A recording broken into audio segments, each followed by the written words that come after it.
Hello, everyone. I'm Suzanne Kohlberg, and I'm super honoured to be joined by one of my clients, Margaret Charlton, to talk about her experience in Why Wait. So welcome, Margaret.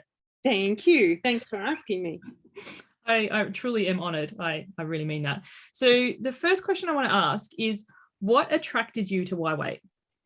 I had met with a friend of mine who is a business coach, and I have a developing coaching business. And I had just talked to him about my struggle to move from being full-time employed into where I want to be. And he had said to me, I love you, Marg, and I would love to have a coach like you in my program, but you need to work on your mindset. So I went looking for mindset programs, and I stumbled across Mel Robbins, and I did her 30-day mindset reset thing for about 3 days. But those 3 days, the 3 days were transformational for me. And then I found Health Without Shame, and shame has been an amazingly huge part of my journey and life. And so that attracted to me. And so I was a voyeur for a long time.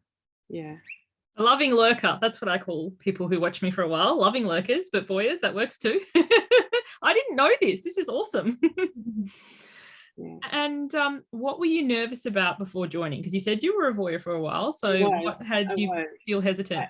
I watched for 9 months before I commented on anything, because back then it was a membership and you could access the material you now do it as a course anytime. And I did access it. I wasn't one of those people who didn't work through the stuff, but I did watch it. But I think that the way you've got it now really is helpful for intentional action on the information. But anyway, the membership, it took me, I'm really sorry, I've forgotten the question. Oh, what were you nervous about before signing up? Like when you were watching? Oh my gosh. I was so nervous because I'd never met anybody in my life. I had met people with weight problems, but I'd never met anyone in my life who had the same like thought processes or had the same struggles, had the same obstacles. So it was revelatory to me. I really struggled to feel safe enough to say anything. I really struggled to let anybody in. I had trust issues, as most of us who've had this issue. I've been overweight since I was about 3. So people who had a lifetime of this, we're used to being judged and abused. So it takes a long time, it did take me a long time to contribute even, let alone open up. And anyone who knows me in this program knows that I'm a completely open book now. There's no stopping me. So yeah, that was what I was nervous about, is feeling safe enough to be truthful. And I love that you've brought that up, because there is a big thing about not only signing up, like that's one decision and it's a big decision, but then once you've signed up, making the most of the investment. Like it's one thing to sign up and then another thing to comment, to ask for coaching, to put yourself out there. That's a whole other step. Yeah. So I think sometimes I'm really glad that you've brought light to that. And for a little while you were a little bit on the edges or the fringes of the program. Yeah. And for the people, if anyone currently in it is watching this video, you'd be like, what, Marg? No way. Well, the thing is, I'm an outgoing introvert. So when I feel comfortable, I'm chatty Cathy. But when I'm not, I'm very, very quiet. And that's what I feel for. I feel for the new people, because we are a 10-week window and it's a lot of information first time round. It's a lot to process. And sometimes we find something like this and we do think, like you say, this is the thing, the one and done thing, but it's a beginning of quite a long process. My mindset work is lengthy to change those habits and those patterns. But it's worth, it's really worth keeping at it. Yeah, it really is. Because you're worth it, like as the individual. And I think as overgivers, we tend to put everybody else's needs ahead of ourselves and think I'll get to me later. And I love how you bring thing to the 10-week window, because I teach it live, and because it develops very much, the program is built on the container of the people who are there. So this current round that we're just finishing up, as Margaret and I are recording this video, I've actually decided, based on all you guys' questions and feedback and things you've asked for coaching on, I wouldn't say drop the ball, but there's something I haven't been as clear on as I had thought I was. So we're doing a bonus module in this round. So I love that. And the last thing I wanted to ask, actually, no, I've got 2 more. What has changed for you since joining Why Wait?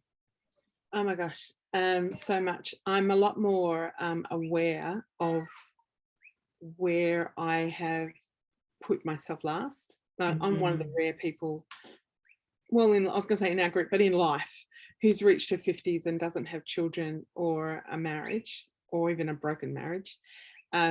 So I never really had a lot of the same experiences. And so a lot of people who come into our group are like, I look after everybody else. I still am like that, even though I'm not married with children.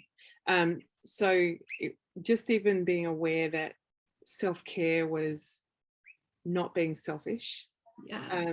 That's probably the biggest thing for me that's changed so dramatically. And I had developing boundaries when I joined the group, but my boundaries really fell apart when it came to my relationship with myself. So developing those sorts of things have been instrumental. And also, you know, there are obviously some practical things that have changed, but and they're really, really been more beneficial for my mental health and my emotional health, which, as we know, internal stuff is what we need to deal with before the external stuff sticks.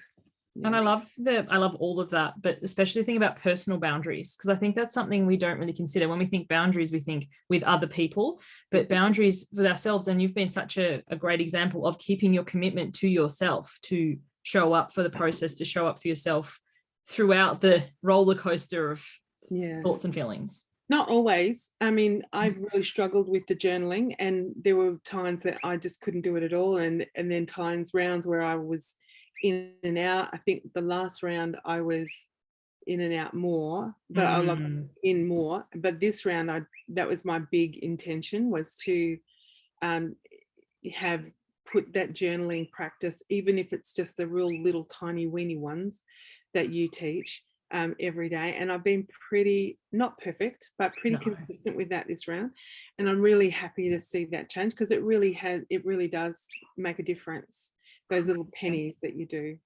I love that so much. And the last one, thank you, is what does why wait mean to you now? Because you've done a number of rounds, which you haven't said explicitly, but you've alluded to. So what does why wait mean to you?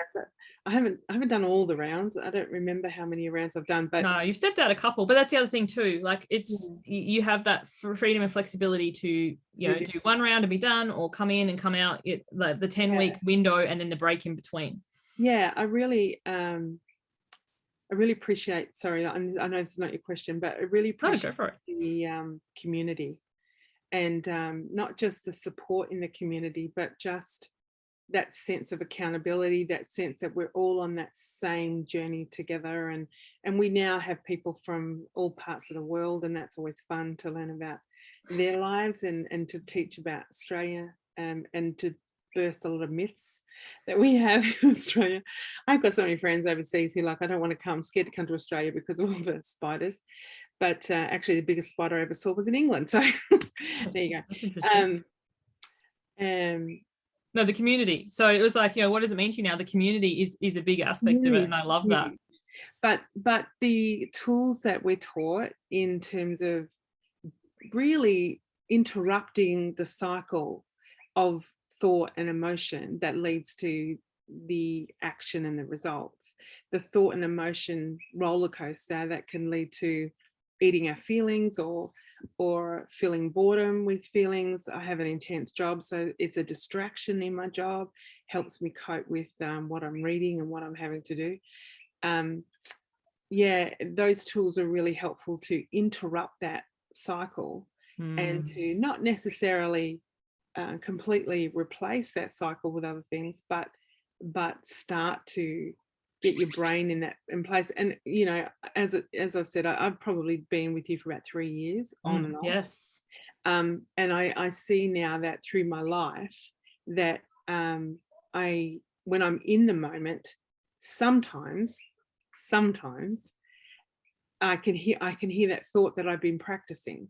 Yes. Or I can hear that thought, that affirmation that I've been writing every day. Sometimes it reminds me, oh yeah, and then it comes out my mouth, and then it interrupts, or the emotional do you want me to talk about tools?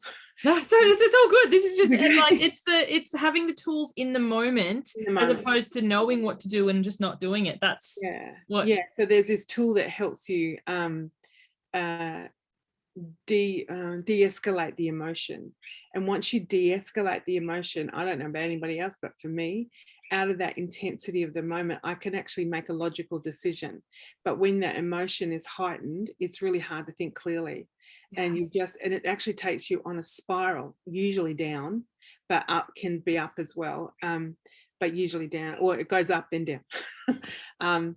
So those tools are really, the more you do them, the more you hear about them, the more you practice them in the rounds, the more it comes up in the moment in your life. And that's been really, really powerful.